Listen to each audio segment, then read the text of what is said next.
പുതിയ കാലത്ത് ഏറ്റവും കൂടുതൽ അവഗണന നേരിട്ടുകൊണ്ടിരിക്കുന്ന ഒരു കാര്യമാണ് ദിക്റിന്റെ മജ്‌ലിസ്. എല്ലാ പള്ളികളിലും ദിക്ർ ഹൽക്കുണ്ട്, സ്വലാത്തുകളുണ്ട്, പക്ഷെ ആളുകൾ വളരെ കുറവാണ്. പ്രിയപ്പെട്ട സഹോദരന്മാരെ, ഇന്നത്തെ ഖുതുബയിൽ ദിക്ർ ഹൽക്കയിൽ ഒറ്റക്ക് ദിക്ർ ചൊല്ലുന്നതിനെ കുറിച്ചല്ല പറയുന്നത്.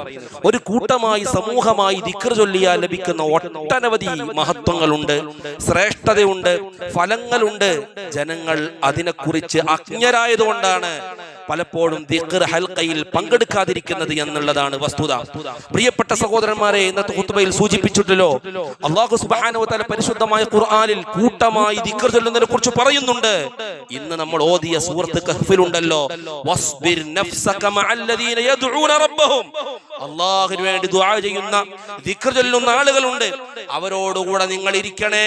നല്ല ക്ഷമ വേണ്ടി വരും. ദിക്ർ ഹൽക്കയിൽ പങ്കെടുക്കാൻ ക്ഷമ വേണം, സ്വലാത്ത് മജ്‌ലിസിൽ പങ്കെടുക്കണമെങ്കിൽ ക്ഷമ വേണം, ഇൽമിന്റെ മജ്‌ലിസിൽ പങ്കെടുക്കണമെങ്കിൽ ക്ഷമ വേണം.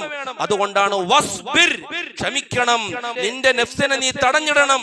ക്ഷമയോടെ അല്ലാഹുവിനെ ദിക്ർ ചൊല്ലുന്ന പ്രാർത്ഥിക്കുന്ന ജനങ്ങളുടെ കൂടെ നിങ്ങൾ ഒതുങ്ങി കൂടണമെന്ന് പരിശുദ്ധമായ ഖുർആൻ പഠിപ്പിക്കുന്നുണ്ട്.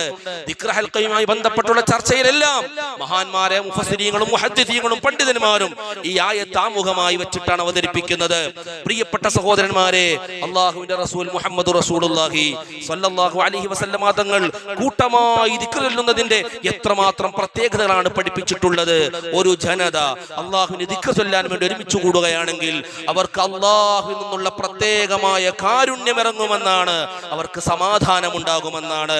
അതേ, അല്ലാഹുവിന്റെ പ്രത്യേകമായ മലക്കുകൾ കൂട്ടമായി ദിക്ർ ചൊല്ലുന്നിടത്ത് കടന്നു വരുമെന്ന് സ്വഹീഹായ ഹദീസിൽ ലോകത്ത് സത്യം മാത്രം പറഞ്ഞ ശത്രുക്കൾ പോലും അൽ അമീൻ എന്ന് വിശേഷിപ്പിച്ച നമ്മുടെ പ്രിയപ്പെട്ട നേതാവ് സയ്യിദുന മുഹമ്മദ് റസൂലുള്ളാഹി സ്വല്ലല്ലാഹു അലൈഹി വസല്ലം തങ്ങളാണ് പറയുന്നത്. വിശ്വസിച്ചേ പറ്റൂ, അംഗീകരിച്ചേ പറ്റൂ.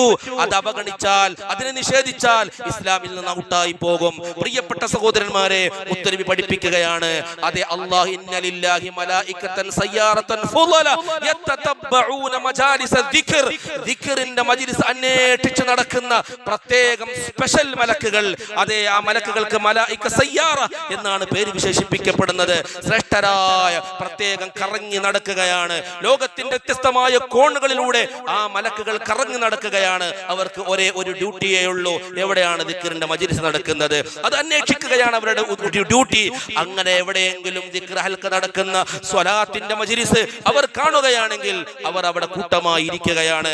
ഉടനെ മറ്റു മലക്കുകൾക്ക് മെസ്സേജ് കൈമാറുകയാണ്. അങ്ങനെ ഈ പറയപ്പെട്ട മലക്കുകൾ കൂട്ടം കൂട്ടമായി ആകാശലോ പൊട്ടി നിൽക്കുന്ന അത്രയും മലക്കുകൾ അങ്ങ് കടന്നു വരികയാണ്.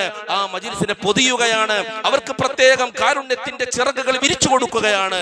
നമ്മൾ കാണുന്നില്ലെങ്കിലും ഇത് വസ്തുതയാണ്, ഇത് സത്യമാണ്. പ്രിയപ്പെട്ട സഹോദരന്മാരെ, അങ്ങനെ അല്ലാഹു സുബ്ഹാനഹു വ തആല ഈ മലക്കുകളുമായി ഒരു കമ്മ്യൂണിക്കേഷൻ നടത്തുന്നുണ്ട്. നിങ്ങൾ എവിടുന്നാണ് വരുന്നത്? അവർ പറയുന്നു, ഞങ്ങൾ ഇന്നാലിന്ന സ്ഥലത്ത് ദിക്ർ ചൊല്ലുന്ന മജ്‌ലിസിൽ പങ്കെടുത്തു വരികയാണ്. അല്ലാഹു തആല ചോദിക്കുന്നുണ്ട്, അവരെന്താണ് ചോദിച്ചുകൊണ്ടിരിക്കുന്നത്? അവർ പറയുന്നു, ആ ദിക്ർ മജ്‌ലിസിനിടയിൽ അവർ സ്വർഗം ചോദിക്കുന്നുണ്ട്. അല്ലാഹു തആല ചോദിച്ചു, അവർ സ്വർഗം കണ്ടിട്ടുണ്ടോ?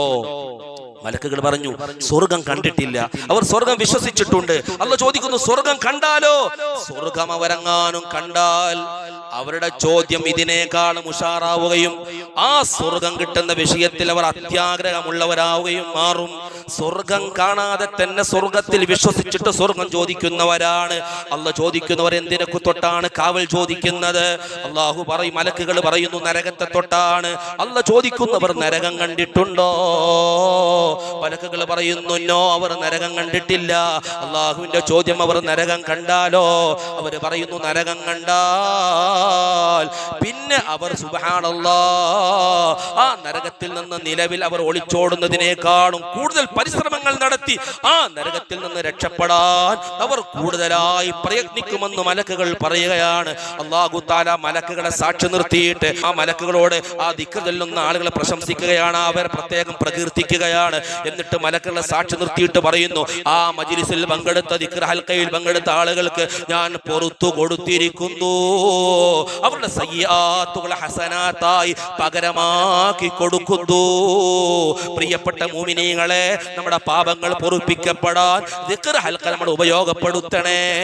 പ്രത്യേകം പടച്ച റബ്ബിന്റെ സമാധാനം ലഭിക്കാൻ, കാരുണ്യം ലഭിക്കാൻ ദിക്ർ ഹൽഖയുടെ മജ്ലിസുകൾ ഉപയോഗപ്പെടുത്തണമേ.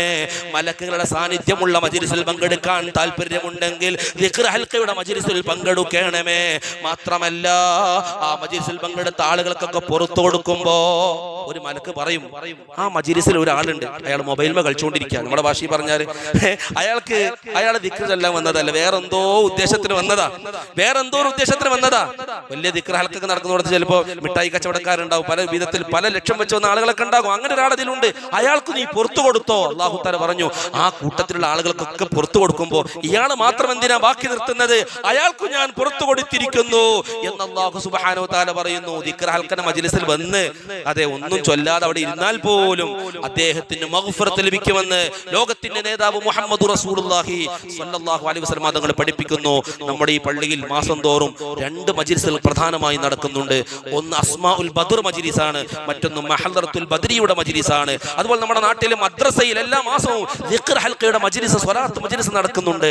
എല്ലാ മജ്ലിസ് ഇവിടെ എന്നല്ല, പൊതുവെ എല്ലാ ഇടങ്ങളിലും ആളുകൾ ഇത്തരം മജ്ലിസിൽ വളരെ കുറവാണ്. ജനങ്ങൾക്കൊരു ധാരണ ഉണ്ട്, എനിക്ക് അത്യാവശ്യം ദിക്റൊക്കെ ഉണ്ട്, അത്യാവശ്യം അറിവുണ്ട്, അത്യാവശ്യം ഇൽമൊക്കെ ഉണ്ട് എന്നുള്ള ധാരണയാണ്. പ്രിയപ്പെട്ടവർ, ഏറ്റവും വലിയ വിഡ്ഢിത്തം, ഏറ്റവും വലിയ അജ്ഞത എന്ന് പറഞ്ഞാൽ എനിക്ക് വിവരമില്ല എന്നുള്ള വിവരം അത് ആദ്യം വേണം. അതില്ലാത്തതാണ് ഏറ്റവും വലിയ വിഡ്ഢിത്തം. ഏറ്റവും മനസ്സിലാക്കേണ്ടത് എനിക്ക് വിവരമില്ല എന്നുള്ള വിവരം നമുക്ക് വേണം. നമുക്ക് ഒരുപാട് പഠിക്കാനുണ്ട്, ഒരുപാട് നേടാനുണ്ട്, ഒരുപാട് ചൊല്ലാനുണ്ട്, ഒരുപാട് ഖത്മുകൾ തീർക്കാനുണ്ട്.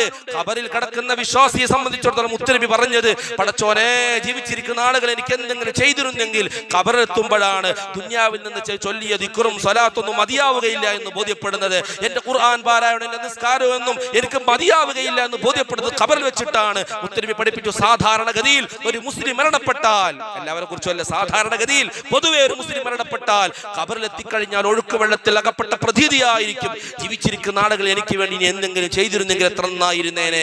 കാരണം ഖബറിലെത്തിയാൽ പിന്നെ ദിക്ർ ഹൽഖയിൽ പങ്കെടുക്കാൻ സമയമില്ല, ഖുർആൻ പഠിക്കാൻ സമയമില്ല, വിജ്ഞാനം നേടാൻ സമയമില്ല, നല്ല കാര്യങ്ങൾ ചെയ്യാൻ സമയമില്ല, സ്വതക്ക കൊടുക്കാൻ സമയമില്ല, ഫുള്ള് ടെൻഷനായിരിക്കും. അതുകൊണ്ട് പ്രിയപ്പെട്ട മുഅ്മിനീങ്ങളെ, മരിക്കുന്നതിന് മുമ്പ് നമുക്ക് ഒരുപാട് ദിക്റുകൾ ചൊല്ലണം. അതെ, 70,000 തഹ്ലീൽ, 70,000 വട്ടം ലാ ഇലാഹ ഇല്ലല്ലാഹ് എന്ന് നമുക്ക് സ്വയം ചൊല്ലി തീർക്കാൻ കഴിയണം. അത് ചൊല്ലി തീർത്താൽ നരകത്തിൽ നിന്ന് മോചനമുണ്ടെന്ന അസറുകളിൽ വന്നിട്ടുണ്ട്. പ്രിയപ്പെട്ട മുഅ്മിനീങ്ങളെ, അതുപോലെ 1,00,000 ഖുൽ ഹുവല്ലാഹു അഹദ് സ്വയം ഓതി തീർക്കണം. 1,00,000 ഖുൽ ഹുവല്ലാഹു അഹദ് ഓതി തീർത്താൽ അദ്ദേഹത്തിന്റെ എല്ലാ ബാധ്യതകളും പടച്ച റബ്ബ് ഏറ്റെടുക്കുമെന്ന് പ്രത്യേക മഹത്തുക്കൾ പഠിപ്പിക്കപ്പെട്ടിട്ടുണ്ട്. അതുകൊണ്ട് സമയം കണ്ടെത്തി ഇത്തരം ദിക്റുകളൊക്കെ ചൊല്ലാനും, ഇതൊക്കെ പേഴ്സണലായി നമ്മൾ ചൊല്ലാനുള്ളതാണ്. പക്ഷെ ദിക്ർ ഹൽഖയുടെ മഹത്വമാണ് നേരത്തെ പറഞ്ഞത്. ഒറ്റക്ക് ദിക്ർ ചൊല്ലിയാൽ കിട്ടാത്ത ഒരുപാട് മഹത്വങ്ങൾ കൂട്ടമായി ദിക്ർ ചൊല്ലിയാൽ കിട്ടുന്നുണ്ട്. അതുകൊണ്ട് ഞാൻ വീട്ടിൽ പോയിട്ട് ദിക്റിലാണ്, എനിക്ക് മജ്ലിസ് ഒന്നും ബാധകമല്ല, എനിക്ക് പള്ളിയിൽ ദിക്ർ ഹൽഖയും മഹദറത്തുൽ ബദരിയൊന്നും ബാധകമല്ല എന്ന ധാരണ തിരുത്തി ഒറ്റക്ക് ദിക്ർ ചൊല്ലണം. അതിൽ ഒരുപാട് മഹത്വമുണ്ട്, അത് പ്രത്യേകം പ്രശംസിക്കപ്പെട്ടിട്ടുണ്ട്. കൂട്ടമായും ദിക്ർ ചൊല്ലണം. കൂട്ടമായി ദിക്ർ ചൊല്ലുന്നവരെ കുറിച്ച് പടച്ച റബ്ബ് ഒറ്റക്കല്ല അവനെ ഓർക്കുന്നത്, പടച്ച റബ്ബിന്റെ സമീപത്തുള്ള അല്ലാഹുവിന്റെ മലക്കുകളോട് പ്രത്യേകം അതേ കൂട്ടമായി ദിക്ർ ചൊല്ലുന്നവരെ പ്രശംസിക്കുമെന്നും അവരെ പ്രത്യേകം ആശീർവദിക്കുമെന്നും മുത്തനബി സല്ലല്ലാഹു അലൈഹി വസല്ലം തങ്ങൾ പഠിപ്പിച്ചിട്ടുണ്ട്. അല്ലാഹു തആല ധാരാളം കൂട്ടമായി ഒറ്റക്കും ദിക്റുകളും ഖുർആനും പാരായണം ചെയ്യാനും ഓതി തീർക്കാനും അല്ലാഹു നമുക്കൊക്കെ തൗഫീഖ് നൽകട്ടെ. അവന്റെ ഇഷ്ടപ്പെട്ട അടിമകളിൽ നമ്മളെ എല്ലാവരും ഉൾപ്പെടുത്തി അനുഗ്രഹിക്കുമാറാവട്ടെ. ഇത്തരം ആത്മീയമായ മജ്ലിസിന്റെ ഒക്കെ ബർക്കത്ത് കൊണ്ട് അല്ലാഹു തആല നമ്മുടെ സയ്യിആത്തുകളെ ഹസനാത്തുകളാക്കി പകരമാക്കി തരട്ടെ.